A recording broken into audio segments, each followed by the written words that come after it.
Gloria al Señor, gloria al Señor. Qué gozo verles a todos ustedes. El mensaje que les traigo esta tarde. Your microphone. Gracias.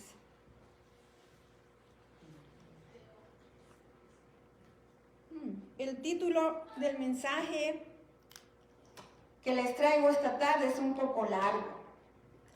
Jesús es juzgado ilegal e injustamente. Vamos a ir a Mateo 26. Dios mediante, hoy vamos a terminar Mateo 26. Mateo 26 solamente vamos a leer del 57, 58 y 59. Y dice la palabra del Señor: los que prendieron a Jesús, que lo vimos la semana anterior, era Judas y una multitud de soldados y de guardias, le llevaron al sumo sacerdote Caifás, a donde estaban reunidos los escribas y los ancianos. Y recuerden también que esto fue de noche. Mas Pedro le seguía de lejos hasta el patio del sumo sacerdote, y entrando se sentó con los alguaciles para ver el fin. Y los principales sacerdotes y los ancianos y todo el concilio buscaban falso testimonio contra Jesús para entregarle a la muerte. ¿Qué palabras más duras de leer son estas? Aquí nos dice en este pasaje que se vieron forzados, se vieron obligados a utilizar falsos testigos. Por eso es que el título es: Jesús es juzgado ilegal e injustamente. No hubo justicia en lo que le hicieron a Jesús. No tenían una base para matar a Jesús. Es por eso que utilizaron testigos falsos. Los versos 60 y 61. Y no lo hallaron. En otras palabras, no hallaron testimonio contra Jesucristo. Aunque muchos testigos falsos se presentaban. Pero al fin vinieron dos testigos falsos que dijeron: este dijo, puedo derribar el templo de Dios y en 3 días reedificarlo. Hermanos, Jesucristo vivió una vida totalmente transparente. Jamás tuvo algo que ocultar. Jamás les dijo algo en secreto. Él nunca agarró a una persona a solas y le dijo esto o el otro, a no ser que era para reprenderle y corregirle. Pero para decirle algo en secreto, urdir algo en secreto, jamás. Ese no era Jesucristo. Es por eso que la semana anterior yo ya les había dicho, hace 2 semanas atrás, cuidado con esos grupos, cuidado con esas iglesias que tienen pactos, cultos, ceremonias o ritos secretos. Salga de ahí. Dios no está ahí. Y se lo pido en el nombre de Jesús. Salga de cualquier cosa que quieran hacer en secreto. Los dos testigos no repitieron lo que Jesús había dicho correctamente, sino que torcieron la verdad y la aplicaron a su conveniencia tan perversa. De hecho, no necesitamos ir a Juan, el capítulo 2, verso de 19, donde Jesús les dice: destruyan, ustedes destruyan este templo. No es que Él dijo: yo lo voy a destruir. ¿Ven cómo torcieron las palabras? Y estaba hablando con los líderes religiosos, ustedes destruyan este templo, refiriéndose a que ellos iban a destruir su cuerpo. Y cuando Jesucristo les dice, yo lo levantaré en 3 días, se estaba refiriendo a la resurrección después de 3 días de estar muerto. Solo la maldad en el corazón de una persona sin Dios puede torcer palabras de una persona inocente y hacerla sonar como una blasfemia.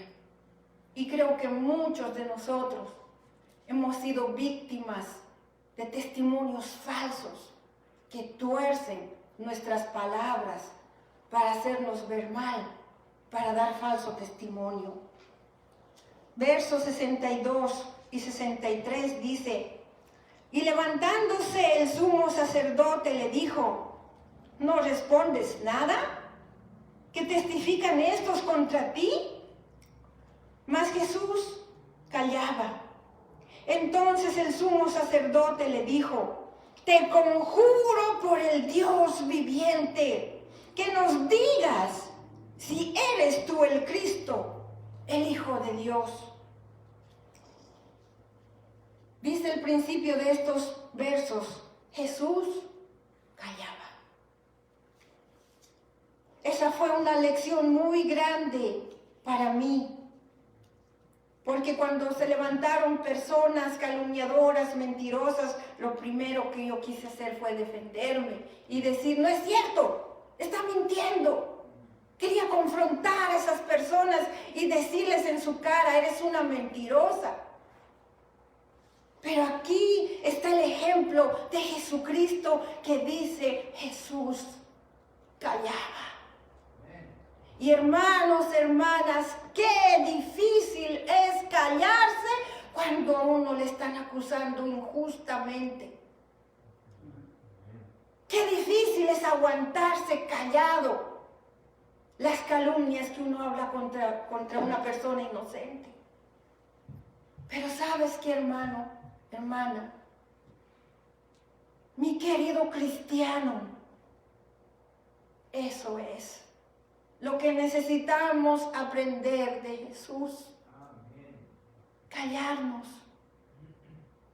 Callarnos ante la injusticia. Callarnos ante la mentira, la injuria. Dios es tu juez. Y Dios es justo. Isaías 53:7 dice, angustiado él y afligido, no abrió su boca.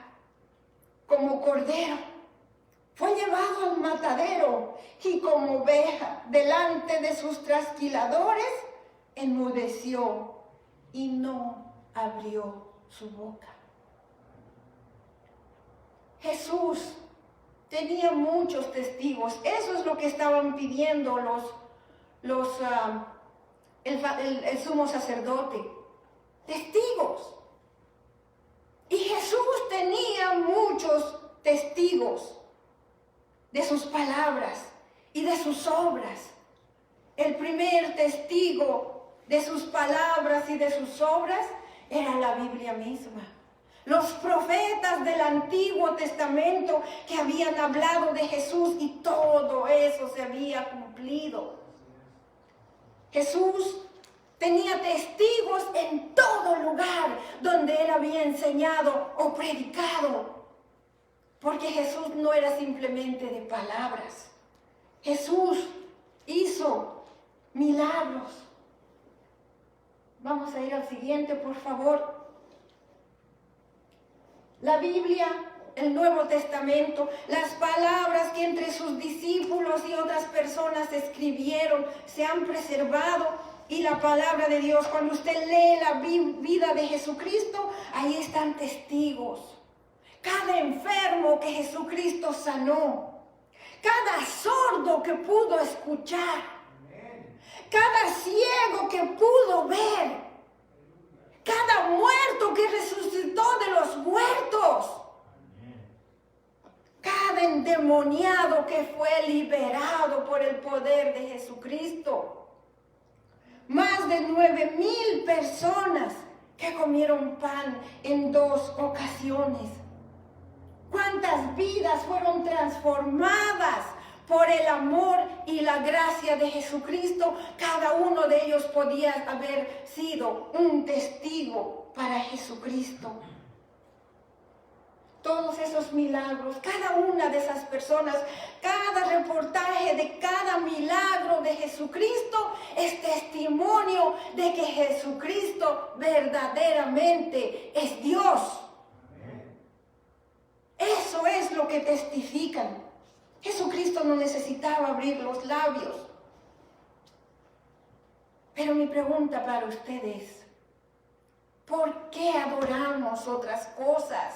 ¿Por qué adoramos a imágenes? ¿Por qué adoramos a personas, seres humanos que ni por así de cerquita han podido hacer lo que Jesús ha hecho? Qué injustos somos también nosotros al rehusar alabar y adorar a Jesucristo, y más bien nos inclinamos ante imágenes, ante personas que se merecen mucho respeto, como María, como los apóstoles. Pero ¿saben qué? Ninguno, ni María, ni los ángeles, ni los apóstoles, ni ningún santo se merece la adoración que Jesús merece. Amén. Solo que Jesucristo, solo Dios se merece toda la atención, todo el amor que un ser humano pueda dedicarle, y toda la reverencia, toda la veneración, todo el respeto, toda adoración. Hermanos, hermanas, nosotros debemos de adorar solamente a Jesucristo porque Él es Señor, porque Él es Dios, porque Jesucristo es el único que puede sanar y porque Jesucristo es el único que puede salvar. Nadie más en la historia, nadie más en la historia se ha atribuido el poder de sanar y de salvar como Jesucristo. Nadie más, si le quepa alguna duda. En el verso 64, Jesús le responde al sumo sacerdote, después que el sumo sacerdote le conjura y le dice: dinos, ¿eres tú el Cristo, el Hijo de Dios? Y Jesucristo le responde en el 64, tú lo has dicho.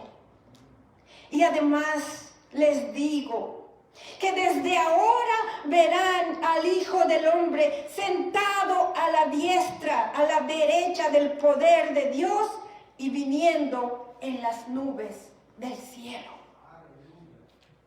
Hermanos, este es el punto más importante. Esto es lo más importante que tiene que quedarse con usted, por lo menos de este mensaje hoy. Y lo he estado repitiendo y lo hemos visto muchas veces en Mateo. Jesucristo es el Mesías.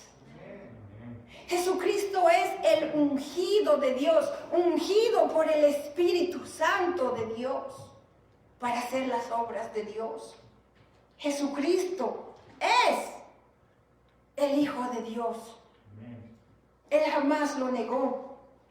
Y esta es una verdad que va a prevalecer por siempre y para siempre. Jesús es el Hijo de Dios. Amén.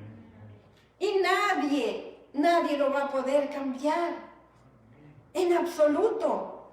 Por más que ahora nos equivoquemos y neguemos y nos resistamos a adorar y alabar a Jesucristo, pero esta es la verdad de todo el Evangelio. Jesucristo es el Hijo de Dios y Jesucristo es Dios. Es la verdad más importante para ti. Esta es la verdad más importante para mí. Esta Esta es la verdad más importante que debemos de proclamar a todo ser humano. Hermanos, hermanas, yo he terminado todo un estudio del libro de Apocalipsis, los 22 capítulos de Apocalipsis, y yo les doy testimonio de esto y ustedes pueden ir a YouTube, pueden encontrar todo este estudio completo. Y en todo el Apocalipsis hay muchos pasajes, muchos versículos, capítulos, donde solamente hay adoración a Dios y a Jesucristo, el Cordero de Dios. En el Apocalipsis, que es el final de la historia de la humanidad, no hay adoración a María, no hay adoración a ningún ser humano, por más santos y buenos que hayan sido.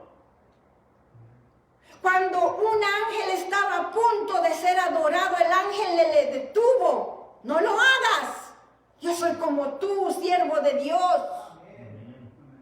Y en todo el Apocalipsis usted va a ver que la adoración solamente es a Dios, nuestro Padre Celestial, y a Jesucristo, el Cordero de Dios, y a nadie más. Es por eso que yo insisto, hermanos, hermanas, no insistamos en adorar a nadie más, en absoluto. ¿Por qué solo a Dios? ¿Por qué solo a Jesucristo? Porque ellos son los únicos dignos de recibir toda la gloria, la alabanza y el poder por los siglos de los siglos. Y eso lo dice, lo enseña el Apocalipsis. No le tengan miedo a este hermoso libro. Hermanos, aunque Jesucristo, sabemos hoy que es digno de recibir toda gloria, honra y honor, Jesucristo, en el libro de Mateo, estamos aprendiendo que fue golpeado. Jesucristo fue humillado, lo insultaron, hablaron falso testimonio contra él. En el siguiente capítulo vamos a ver que también Jesucristo fue traspasado.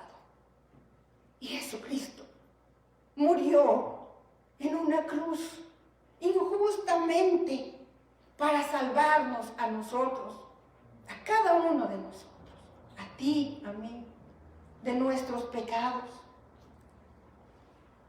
Y eso lo hizo por amor. La obra de amor más grande y maravillosa. Es por eso que yo le debo todo a Él. Hermanos, hermanas, mis amigos, mis amigas, esta verdad que he proclamado de que Jesucristo es el ungido de Dios y que Jesucristo es el Hijo de Dios, el único digno de recibir gloria, alabanza y honor. Esta verdad exige de nosotros, de ti y de mí, una respuesta. Tú no puedes mantenerte indiferente a esta verdad. No hay tal cosa como la indiferencia cuando se trata de temas espirituales. De política yo me puedo mantener muy indiferente a eso. Algún tema de ciencias, de tecnología, perdónenme, yo sí puedo mantenerme muy indiferente. Porque eso no me va a afectar para la eternidad. Pero algo tan importante como esto, no existe el mantenernos indiferentes. No existe el mantenerse neutral. Hermano, hermana, ¿crees tú que Jesucristo es Dios? De eso depende la eternidad para tu vida. De eso depende dónde vas a pasar la eternidad. Pero también, hermano, hermana, no es simplemente que tú digas, sí, creo que Jesucristo es Dios. Esta declaración que ustedes han hecho con un amén o con un sí, también exige una acción. No es simplemente que tú digas, sí, creo, y continúes con tu vida, como que nada más ha pasado. Porque eso también determina dónde vas a pasar tú la eternidad. Porque yo no puedo decir creo en Jesucristo y más tarde voy a estar tomando, fumando, encontrándome con alguien que no sea mi marido, o hablando, chismoseando con alguien, mintiendo. No puedo. Esta declaración de que Jesucristo es Dios exige de mí un cambio de vida. Exige que a partir de hoy yo debo vivir para adorar a ese Dios que estoy reconociendo que es Jesucristo. Y no lo puedo hacer a medias. No lo puedo hacer hoy y mañana, ¡ay, qué flojera! No lo voy a adorar hoy.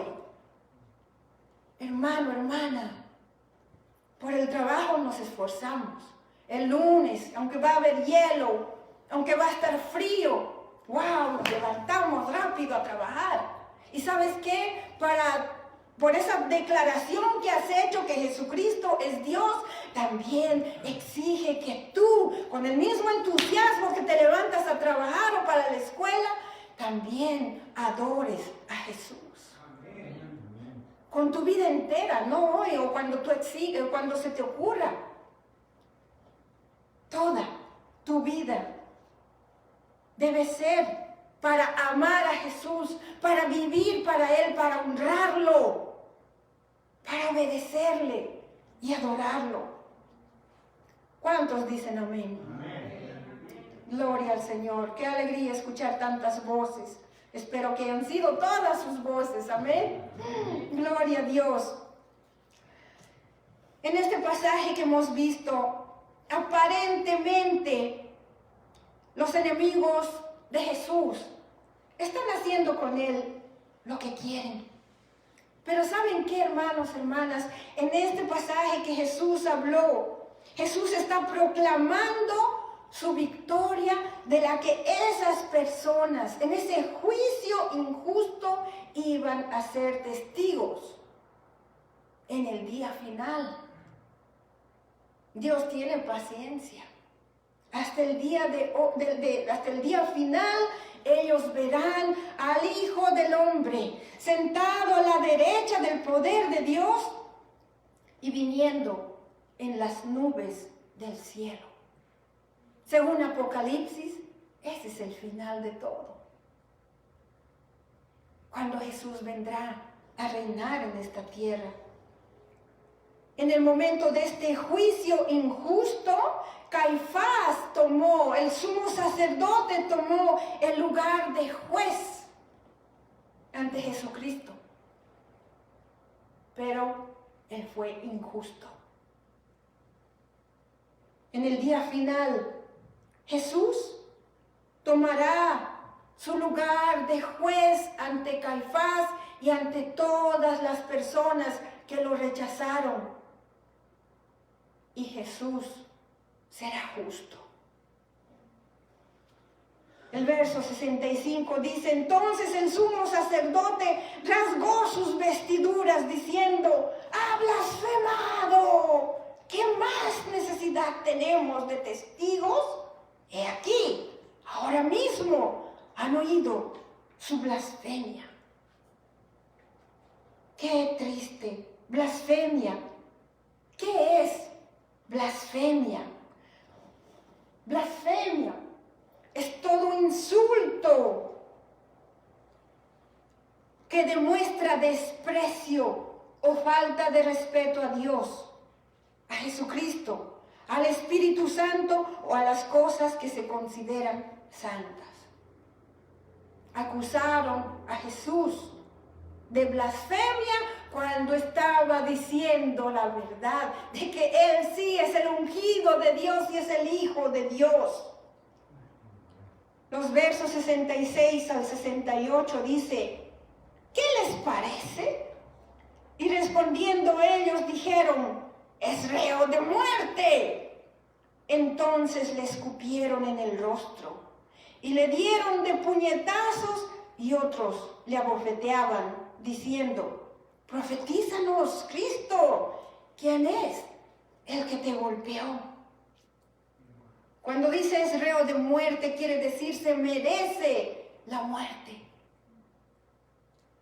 Mis hermanos, mis hermanas, mis amigos, amigas, nosotros también condenamos a Jesucristo a la muerte cuando lo rechazamos, cuando lo negamos, cuando negamos que Jesucristo es Dios, cuando rehusamos adorar a Jesucristo y preferimos adorar a demonios. Hermanos, no se puede condenar a Jesús, porque Jesús es justo, es santo, es perfecto, y Jesús reina para siempre. Amén. Y permítanme traerles otra vez el libro de Apocalipsis. El libro de Apocalipsis es el testimonio de la victoria de Jesucristo y de su iglesia. Hermanos, estos versículos demuestran que todo este pasaje que hemos leído es totalmente ilegal, y se los voy a leer rápidamente. Hoy en día incluso muchas de estas cosas que les voy a leer son las que se supone deben ocurrir en una corte. Los testigos tienen que ser examinados, pero no lo hicieron. Los falsos testigos, según la palabra de Dios, tenían que haber sido castigados a muerte. Pero no hicieron nada a los muchos testigos falsos de este pasaje de la Biblia. Presentaron falsos testigos que torcieron las palabras de Jesucristo y no dieron oportunidad a refutar las palabras torcidas de estos hombres. Golpearon injustamente a Jesús. Hoy en una corte no se puede tocar al reo, a la persona, al acusado. Y Jesús, un hombre muy valiente, según Juan, Jesús le dijo a un guardia, si he respondido la verdad, ¿por qué me golpeas? Y nadie pudo decir nada a estas palabras. En este pasaje hemos visto que el sumo sacerdote quiso obligar a Jesucristo a confesar bajo juramento su culpabilidad. Cuando el sumo sacerdote le dice, te conjuro por el Dios viviente. No se puede obligar a alguien a confesar que es culpable. Según las leyes de Israel, no se hacían juicios durante la Pascua. También, según esas leyes, cuando un juicio empezaba debía ser durante el día y terminaba mientras eran las horas del día. Este juicio fue de noche. Un juicio, hasta el día de hoy y desde muchísimos siglos atrás, antes de Jesucristo, un juicio se hacía en una corte, no en la casa de una persona privada, aunque era el sumo sacerdote. En un juicio se presentan los testigos y la evidencia de la inocencia del acusado antes de presentar su culpabilidad. No hicieron eso. Y Jesús les reclamó y les dijo en Juan 18, nada he hablado en oculto. Pregunta a los que me han oído, y ahí les di esa fotografía, cuántas personas, cuántos testigos podían haber habido. Pregunta a los que me han oído, ellos saben todo lo que yo he dicho. Y ellos mismos habían escuchado las palabras de Jesús. Ellos, los sacerdotes y todas esas personas que lo estaban queriendo acusar en este juicio injusto, habían también visto los testimonios, los milagros de Jesús. Por último, no se daba el veredicto de culpable el mismo día del juicio. Dicen los historiadores que se esperaba un día para que el corazón del juez tal vez sea tocado durante la noche y al día siguiente tenga un poco de misericordia. El sumo sacerdote y los miembros del concilio en esa noche, ellos ya habían determinado antes del juicio que Jesús debía morir. Quiero hacerles saber que no existe en la historia, a nivel legal, de cortes y jueces, en fin, no existe en la historia ningún juicio tan ilegal. No existe un juicio tan injusto como este juicio contra Jesucristo, solo porque querían hallarlo culpable. La historia lo ha demostrado. Vamos a leer el verso 69 hasta el 74.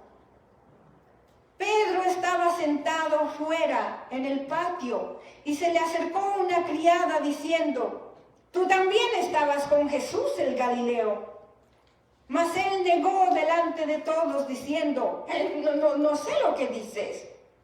Saliendo él a la puerta, le vio otra criada y dijo a los que estaban allí: también este estaba con Jesús el Nazareno. Pero él negó otra vez con juramento: no conozco al hombre. Un poco después, acercándose los que por allí estaban, dijeron a Pedro: verdaderamente también tú eres de ellos, porque aún tu manera de hablar te descubre. Entonces Pedro comenzó a maldecir y a jurar: no conozco al hombre. Y enseguida cantó el gallo. Quiero que noten esto acerca de las personas ante las que Pedro negó a Jesús. Eran personas sin autoridad. De hecho, los tres eran criados. La primera es una criada. La segunda es también otra criada delante de las personas que estaban siendo testigos del maltrato de Jesucristo. Y el último es también un criado. Pedro no negó a Jesús bajo arresto, bajo interrogación o bajo tortura. Pedro no negó a Jesús durante un juicio ante un juez o un jurado en una corte. Pedro tuvo miedo. Y esto es muy humano. No podemos juzgar a Pedro injustamente. Pedro, sin estar bajo presión de ningún tipo, negó a Jesucristo. Hermanos, hermanas, mis queridos amigos y amigas, hoy en día nosotros, sin ninguna presión, sin ninguna tortura, sin ser interrogados o en una corte, también negamos a Jesús. Ay, pero pastora, ¿cómo voy a negar a Jesús? ¿Saben qué? Sí lo negamos. Por conveniencia, tal vez por no perder nuestra comodidad, o a veces por interés. Hay cantantes que no quieren pronunciar ya el nombre de Jesús. ¿Por qué? Porque venderían menos canciones. Hay predicadores que no quieren ya pronunciar el nombre de Jesús. ¿Por qué? Mucha gente perdería el interés de escucharles. Hermanos, a veces también negamos a Jesús porque nos da vergüenza, porque tenemos tal vez timidez, tenemos miedo. Negamos a Jesús por no caer mal. Negamos a Jesús por no quedar mal. Hermano, hermana, amigo, amiga, piensa por un momento. ¿Cuántas veces, ante qué personas, en qué lugares has negado a Jesús? ¿Cuándo fue la última vez? Negamos a Jesús cuando nos da vergüenza predicar el Evangelio. Negamos a Jesús cuando nos da vergüenza invitarles a la iglesia. Negamos a Jesús cuando nos da vergüenza hasta orar por nuestros alimentos. Negamos a Jesús de tantas maneras. El verso 75 dice: entonces Pedro se acordó de las palabras de Jesús que le había dicho: antes que cante el gallo me negarás 3 veces. Y saliendo fuera, lloró amargamente. En Lucas 22:61 nos da un detalle que a mí me conmueve muchísimo. Dice que Jesús se volteó y miró a Pedro. Pedro recordó las palabras de Jesús que lo negaría 3 veces. ¿Y cuál fue su reacción? Pedro lloró amargamente. ¿Por cuánto tiempo habrá llorado Pedro amargamente por lo que él hizo? Cuando yo examino mi corazón, cuando yo examino mi vida, me viene ese llanto por las veces que he negado a Jesús. Y sí, yo también lloro amargamente, porque algunas de esas personas no tuve oportunidad, no tuve el valor de hablarles de Jesús y no sé dónde están ahora. Negué a Jesús porque han habido oportunidades que yo no fui el mejor ejemplo de una cristiana. Y hay personas que no quisieron venir a la iglesia. Yo doy gracias a Dios que mi hermano al final de su vida sí llegó a los pies de Jesús. Pero siendo mi hermano, él bien sabía que han habido veces no fui una buena cristiana. Y lloré amargamente arrepintiéndome de las veces que he negado a Jesús con mis actitudes. Porque cada vez que he negado a Jesús, me convertí en una piedra de tropiezo impidiendo que hubieran almas que entren al cielo. Y lloré amargamente. Pero hay una diferencia entre Pedro, que negó a Jesús, y Judas, que lo traicionó. Judas podríamos considerar un apóstata. Pedro lo consideramos un cristiano caído.